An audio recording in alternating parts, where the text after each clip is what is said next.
Estaba hablando Marcos. Y voy a empezar Marcos. yo. Ok.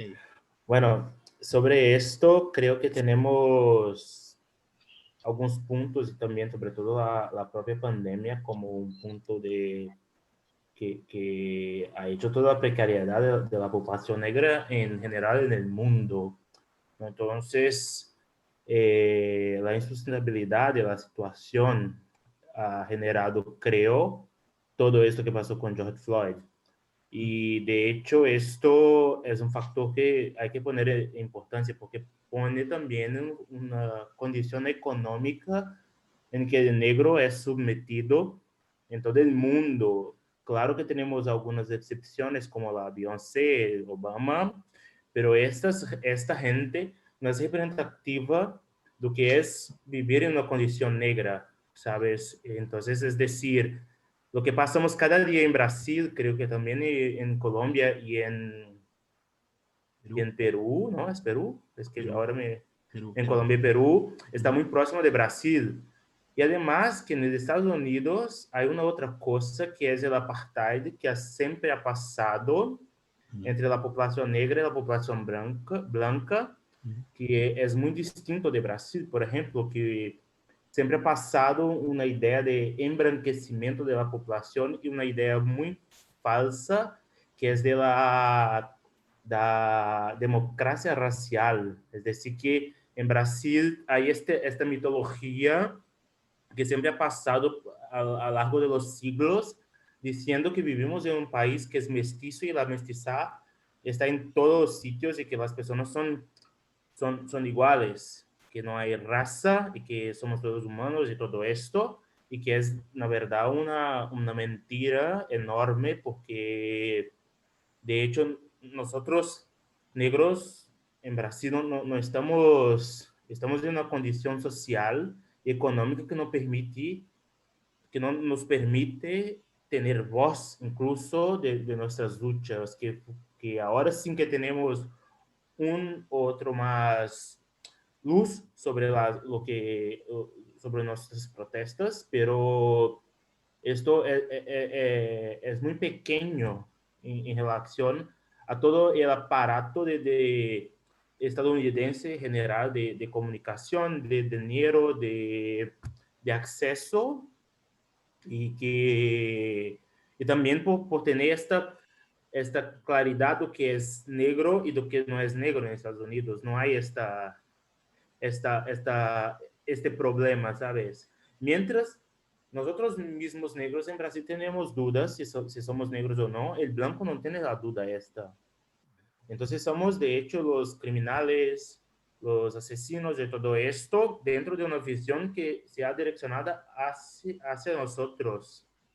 Y en Estados Unidos ese apartheid no genera esto, no genera esta situación que es generado con esta idea una democracia racial que se ha implantado en Brasil, por ejemplo, y creo que en gran parte de la América Latina en general. Entonces, no es interesante incluso que nuestras pautas de lucha salgan a la luz. Entonces, por más que pasen todo esto y que tenemos nuestras protestas, tenemos muchos actos de manifestaciones sobre la violencia en contra el negro. Tenemos incluso un teatro negro en Brasil que por una situación de condición, una situación condicional, nos obrigou a criar um modo de fazer teatro com gente que hace teatro negro, que y esto creo que está muy ligado porque la gente no va a ver, no está interesada en el mundo negro.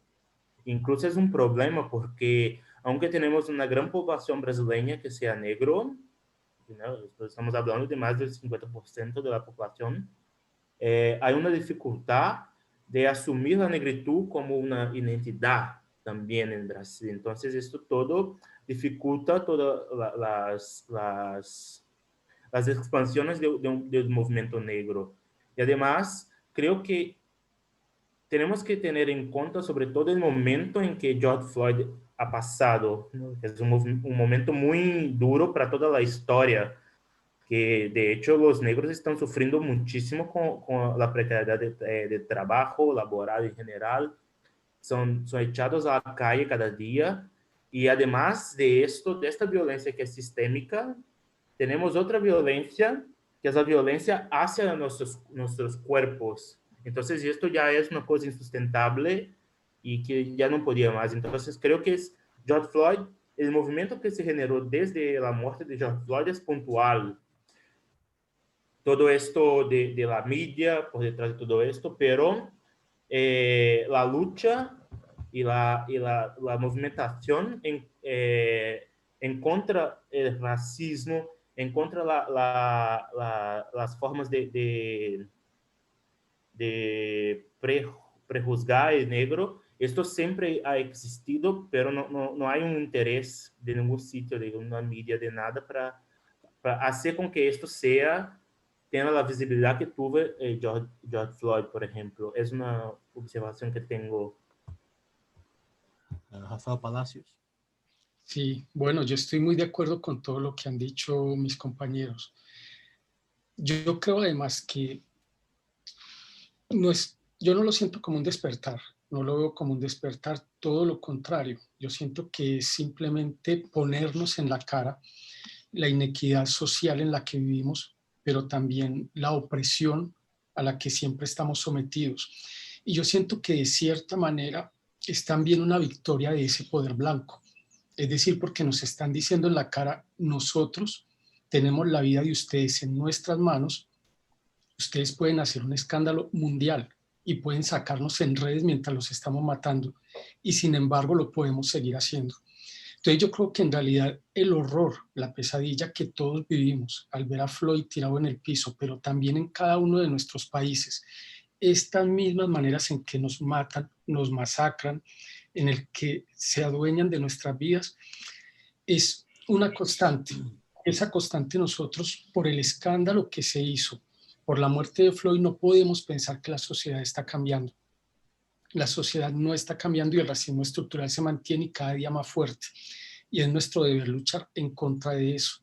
Pero no es con un hashtag, porque es que mucha gente salió y entonces empezaron a poner en todas sus redes sociales, mucha gente blanca, repudiando esto, pero luego, ¿qué hacen en la vida cotidiana para acabar con ese racismo naturalizado, para acabar con ese racismo estructural? Entonces, además del horror que vivimos viendo la manera en que mataron a George Floyd, tenemos que continuar viendo cómo nos están diciendo en la cara, ustedes, con ustedes nosotros hacemos lo que queremos. Y yo creo que ese es el gran reto.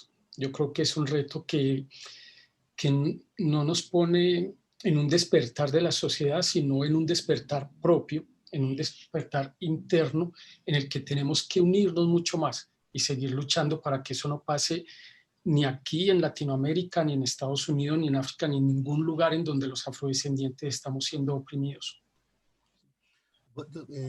Hago um comentário rápido antes de passar para a outra pergunta, porque o comentário do Freud, porque em Brasil nunca havíamos vivido um fenômeno como recentemente um homem negro foi assassinado dentro de um mercado Carrefour, um supermercado Carrefour, que ha tenido uma grande repercussão por a primeira vez em el país e incluso fora do país. Não havia visto coisa parecida em el país de um homem negro ser assassinado dentro de um supermercado, dentro ou na calle, e havia uma repercussão. Não foi tão gigante a nível mundial como Floyd, mas houve uma repercussão muito forte dentro do país e um boicote muito forte ao Carrefour por lá a primeira vez. Não sei se está esse movimento tem uma conexão com a morte de Freud e o movimento de Freud. Eu gostaria de colocar duas perguntas, tentar organizar duas perguntas em uma. Primeiro, Marcos de Faria comentava sobre esta construção social da imagem do homem negro, não?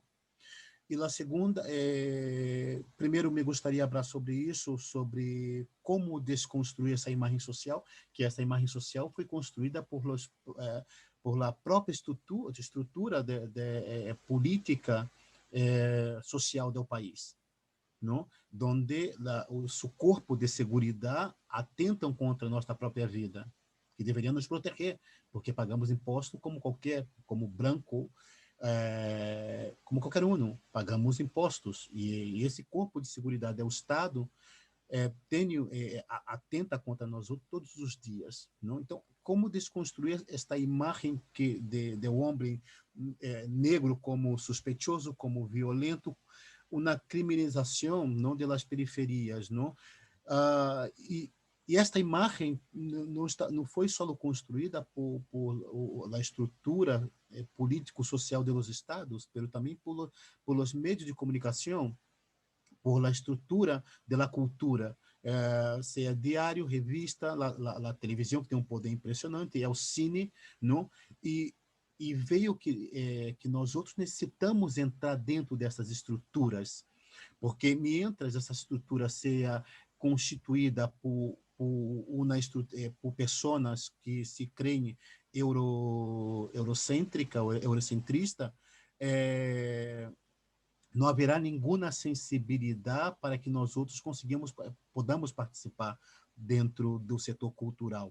Então, minha pergunta talvez um pouco complexa, mas me gostaria tocar nesses dois temas. Primeiro, como desconstruir esta estrutura do homem negro suspeitoso, violento, e como esta população negra pode chegar dentro das instituições, porque é a única maneira que temos de participar. Necessitamos chegar na política, necessitamos estar dentro do setor de cultura, dentro do setor de comunicação, do cine, das universidades, não? Como fazer esses passos, não? Como chegar? São duas perguntas, tento colocar duas perguntas em uma.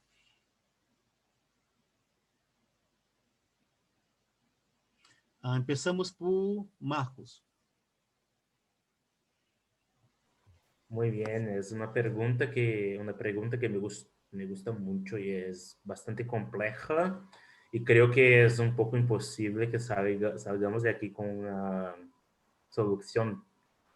Pero yo tengo, junto con mi grupo de teatro, que es el grupo de los 10, grupo dos 10 en portugués, tenemos una perspectiva de teatro que es básicamente política. Hacemos teatro político y muchas veces hasta teatro panfletario.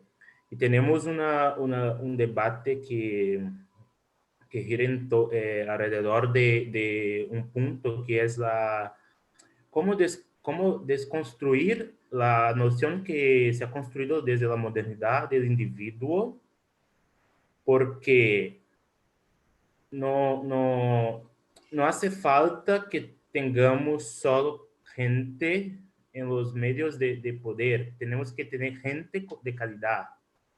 Es decir, tuvimos un presidente negro en Estados Unidos que mientras estaba en el poder no tuvimos ninguna diferencia en la comunidad negra. Sin embargo, teníamos ahí un presidente negro en la gran potencia mundial. A la vez que este presidente negro también estaba explotando las comunidades africanas en general, de países africanos que estaban siendo explotados. O sea, solo el poder no es suficiente si este poder no está basado en una conciencia de clase y raza y género de hecho. Entonces, desde mi punto de vista, desde mi perspectiva y de mi formación intelectual, yo creo que tenemos que trabajar un punto que es muy desarrollado por una economista estadounidense, que es la Nancy Fraser, que es la idea de redistribución y reconocimiento, que son dos cosas que tenemos que andar a la vez, ¿sabes? Es que cuando hablamos de reconocimiento, es reconocer que hay gente bajo situaciones de prejuicios por el color o sea, por la raza, por la clase social y por el género. Y tenemos que trabajar también la redistribución no solo del poder institucional, sino también del poder financiero, porque una vez que una persona tiene que trabajar el básico del día a día, que es la comida, la supervivencia, esta persona no está ligada en el cotidiano político de las burocracias políticas. Pero esta persona tiene otras formas de política, que es lo que llamo de una política ordinaria, ¿sabes? Que está en la comunidad sobreviviendo, necesitando dejar el hijo con la vecina para ir a trabajar y el hijo muchas veces crece sin la madre. Por todo eso, porque hay un problema que de estructura también económica que lleva a esta gente dentro del sistema capitalismo donde estamos a supervivir, punto. Es una necesidad básica.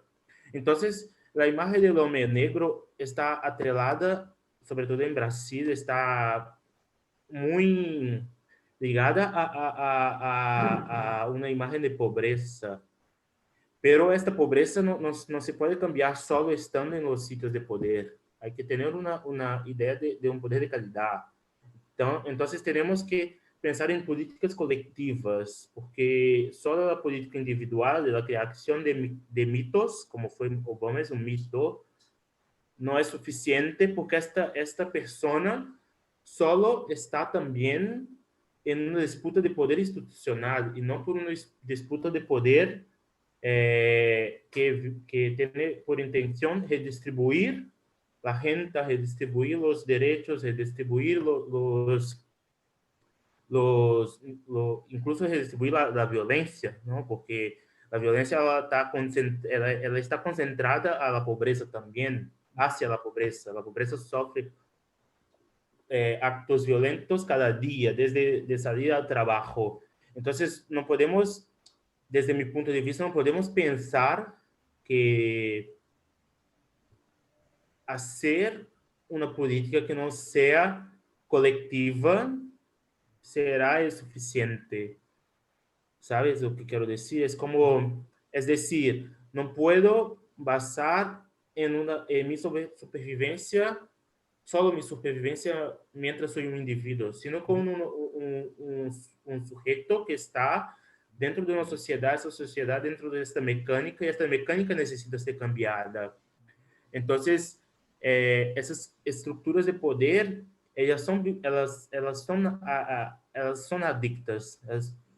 Hay un vicio en esas estructuras que es lo que tenemos que cambiar. Y no es solo estando ahí, ¿sabes? Porque, por ejemplo, en Brasil tenemos el movimiento de los MST, que es el Movimiento de los Trabajadores Sin Terra de Brasil, que es un colectivo que hace muchísimo más y hizo muchísimo más en la pandemia, por ejemplo, para la población en general.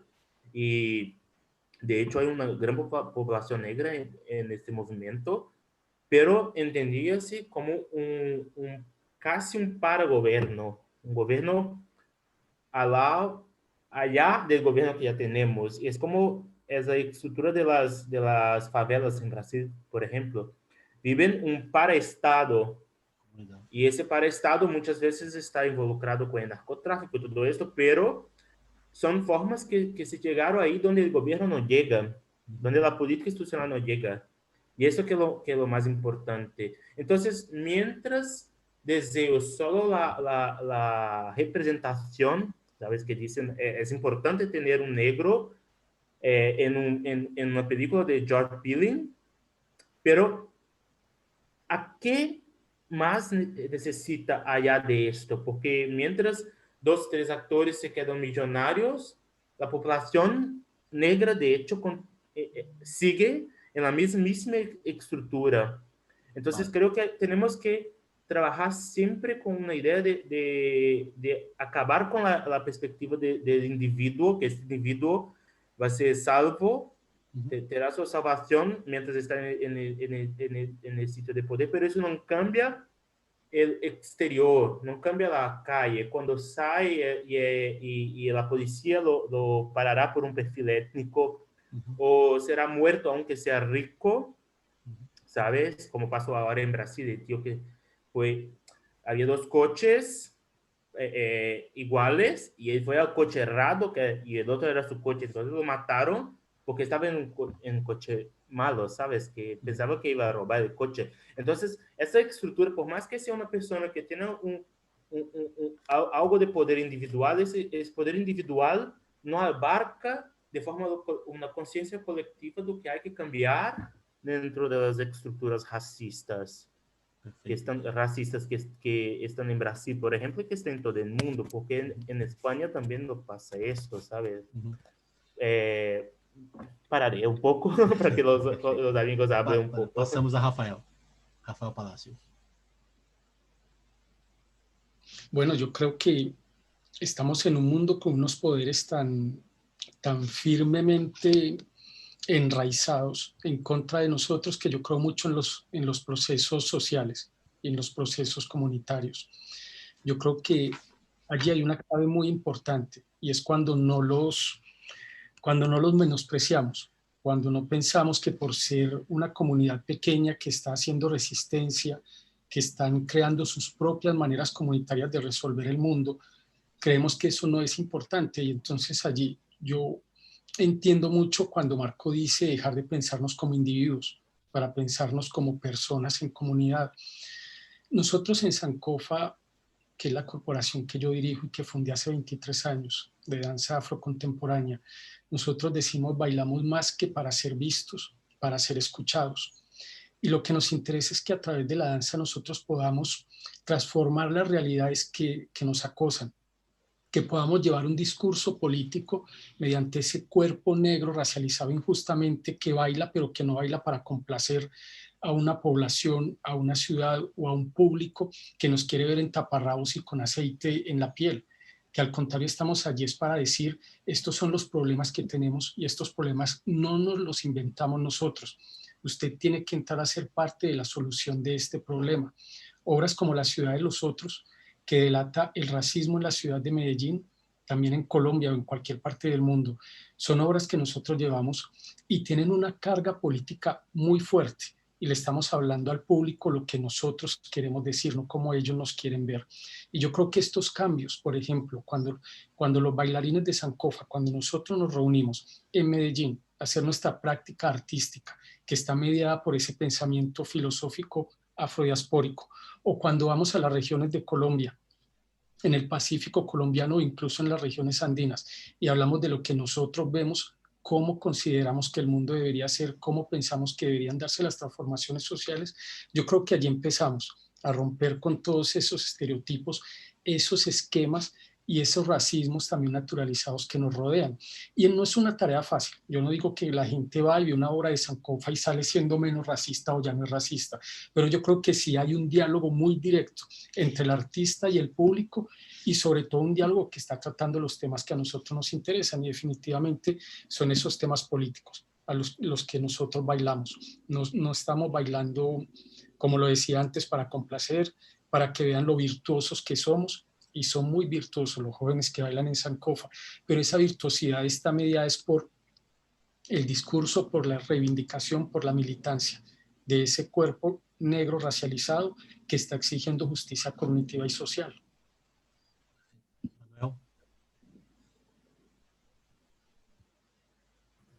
Ok, bueno, pues estoy muy conectado con lo que acaban de comentar mis compañeros. Bueno, estoy de acuerdo con Marcos, o sea, digamos, encontrar una respuesta para eso ahora mismo no es tan fácil, pero podemos salir de aquí con propuestas, ¿no? Lo primero es respecto a lo de el cuerpo y lo que tú hablaste de las periferias. Yo creería que habría que pensar que la periferia es la mayoría. Es que creo que es algo que el juego de los medios de comunicación, de las élites, no nos están diciendo, no nos dejan saber que es que la periferia es la mayoría. Si la periferia es la mayoría, debería ser la periferia la que impone las condiciones en relación con lo que dice Marcos de las nuevas formas digamos, de administrar el poder, ¿cierto? que no es solamente porque lo que nos hacen las élites es que nos muestran lo que Marco menciona como los mitos. Sí, aquí hay un ministro, aquí hay un presidente, aquí hay uno, aquí hay uno. Y la periferia se siente representada porque hay uno, cuando ese uno en el entorno no puede hacer, no puede cambiar. Entonces, digamos, en términos de acción, yo creo que efectivamente habría que pensarse en la idea de que la periferia es la mayoría, y si somos la mayoría, pues deberíamos trabajar en ese sentido. Eso por un lado. La segunda pregunta, y luego le voy a dar una adición, la segunda pregunta respecto a cómo llenar los espacios, yo quiero mencionar un ejercicio muy interesante que está sucediendo en Colombia, Rafa lo conoce, creo que por ahí hemos estado, que es una corporación que se llama Manos Visibles, que está apostándole por construir una élite afrocolombiana. Es decir, es una institución que está becando gente para que se forme en política o en otros espacios, porque es necesario que haya una élite que se apropie de los espacios de decisión. Y que vaya, y efectivamente, no es solo un proceso de tú te formas y vas a ser un mito, sino que tú te formas y vas a ser parte de una red o una comunidad que es la que va a llegar. O sea, no llega una persona, sino que llega una red a transformar la estructura. Eso como el segundo punto en términos de cómo llegar a los espacios. Aquí va mi adición. Con la idea de lo de los cuerpos, nosotros trabajamos en teatro, en danza, ¿cierto? Creo que nuestro trabajo con los cuerpos empieza ahí y creo que es lo que hacemos todos los días.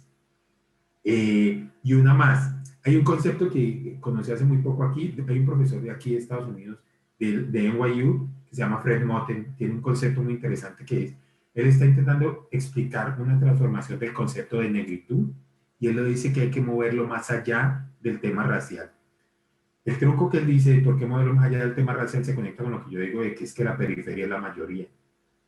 Porque él explica que si nos mantenemos en lo racial únicamente, es decir, él dice que hay que entrar y salir del tema racial, porque la negritud él la explica como una producción estético-política.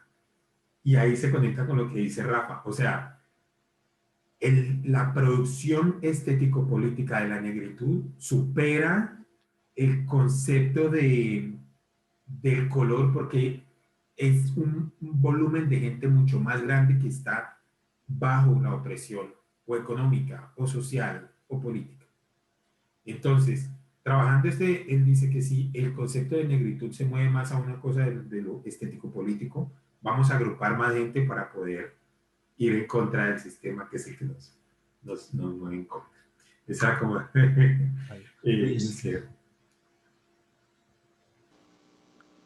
Hola, bueno, muy interesante la participación de los compañeros. Yo quisiera señalar que en el Perú estamos en un momento, una etapa diferente de otras etapas de los procesos, digamos, de reivindicación afro, por ejemplo en Colombia, ¿no? Acá creo que es importante que asumir la importancia de autoasumirse como afro. O sea, esa negritud creo que es muy importante trabajarla en la población común.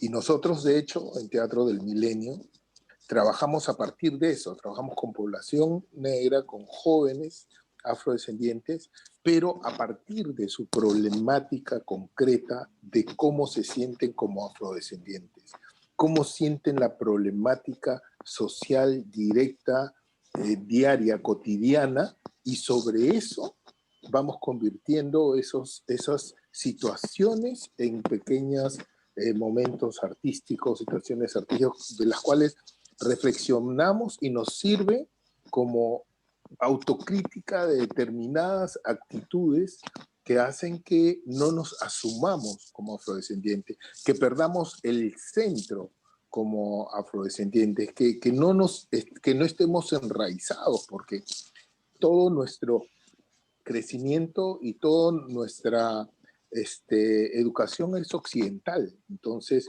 hemos perdido conexión con nuestro centro también.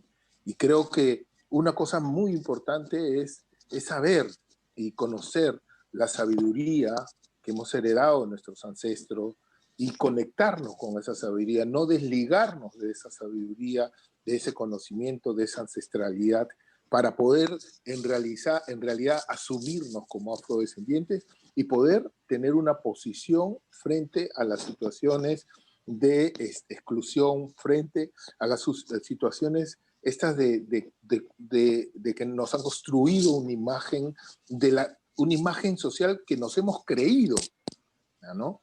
Nos hemos creído que sí, pues no servimos más que para determinadas labores, nos hemos creído que no vamos a llegar a más, y entonces es importante reconstruir esa percepción interna. Entonces, creo que es algo muy importante con la cual nosotros todavía estamos luchando en nuestro país, y hemos avanzado mucho con respecto a eso hace 27 años que nosotros comenzamos, y creo que hemos aportado un poco en ese camino. Y con respecto a esta élite de la cual hablaba Manuel, me parece tan interesante lo que están haciendo. Creo que acá se da de una manera individual, como me imagino que en muchos lados, ¿no? El asunto es que cada uno dispara para su lado y no hay algo que lo centra y que vaya en función de los objetivos de una gran masa de afrodescendientes. Acá llegan algunos políticos digamos, al Congreso o a algún tipo tienen algún poder distrital o qué sé yo, un poder político, y inmediatamente hay un cambio de actitud en su posición. Hay otra mirada, nosotros decimos, se blanquean, ¿no? O sea, porque no hay esta conexión real, ¿no? Con nuestra esencia, y no hay esta conexión real con los objetivos de lucha de la población afro, ¿no? Bueno, tenemos 6 minutos para terminarmos esta primera charla, y me gustaría que vosotros colocasen por lo menos uno o dos retos para intentarmos superar la cuestión de la visibilidad de los creadores negros dentro del sector teatral de América Latina o de Latinoamérica. ¿Puedo empezar? Sí, empieza ahora Rafael. Bueno, entonces yo insistiría en que es muy importante lo que nosotros tenemos que decir y que sea escuchado. Por eso nosotros en Sankofa ya no hablamos de querer ser vistos, queremos ser escuchados, porque ya no queremos ser paisaje. Nosotros lo que necesitamos es que reconozcan el conocimiento que tenemos, el conocimiento que producimos a través de cualquier disciplina que nosotros abordemos. En nuestro caso, la danza y la música. Pero esa danza y esa música está llena de un contexto histórico, geográfico, político, social, religioso, espiritual, que es tan importante para nosotros como para el resto del mundo. Entonces necesitamos es que nos escuchen, y una vez que nos escuchen, poder hacer estrategias y alianzas para transformar todo lo que nos molesta, todo lo que no nos deja seguir adelante en un mundo capitalista, en un mundo lleno de colonialidad, en un mundo eurocéntrico, que tiene que reconocer que nosotros, los afrodescendientes, hemos hecho y seguimos haciendo mucho para poder construir un mundo verdaderamente más justo para todos y para todas. Perfecto. Marcos. Bueno, yo tengo un reto que es bastante inmediato, que es la empleabilidad de la población negra, sobre todo la población artística negra, que necesita tener esto no como un rol, sino con un oficio, ¿sabes? Algo que necesita empleabilidad, y para eso necesitamos hacer una redistribución de las gentes de hecho, ¿sabes? Necesitamos accesar los medios de financiación gubernamental, y también, ya que estamos en capitalismo, ¿no? Ya estamos dentro de él, de los medios privados. Entonces, el primer punto que veo es que necesitamos generar empleabilidad de la población negra, y sobre todo la población joven negra, que esta gente es la que va a heredar todos nuestros sueños, ¿sabes? Todo lo que conseguimos ahora y que como nosotros hemos heredado los sueños de nuestros abuelos, ¿sabes? Entonces, mi reto es inmediato, que es la empregabilidad. Luis, El reto para nosotros en realidad es poder tener una comunicación más estrecha con los compañeros artistas afrodescendientes en el país, en el Perú, ya que esta comunicación no es muy fácil y poder entablar una comunicación a partir de los objetivos de la lucha del pueblo afroperuano. O sea, no solamente a nivel artístico, no solamente encontrarnos para compartir conocimientos, información artística, sino también objetivos de lucha coherentes con las necesidades de la población general y de nosotros también. perfeito. Manuel. Eso rápidamente, que me acaba el tiempo. Ya, dos. Uno, fortalecer redes. Estoy totalmente de acuerdo con lo que han dicho mis compañeros. Fortalecer redes en conexiones nacionales, regionales e internacionales. Creo que este espacio es maravilloso. Gracias, Clever, y gracias, compañeros. Y lo segundo, después de fortalecer redes, convocar en términos de que la red se hace fuerte a la medida que atrae gente y se convierte en un cambio verdadero, un movimiento. Bueno, chicos, muchísimas gracias por la presença de vosotros, por se atreverem a dar passos para começar novo projeto na conexão entre criadores negros de Latinoamérica. Me gostaria de agradecer a Luiz Alberto, Marcos de Faria, Rafael Palacios, Manuel Francisco. Gracias.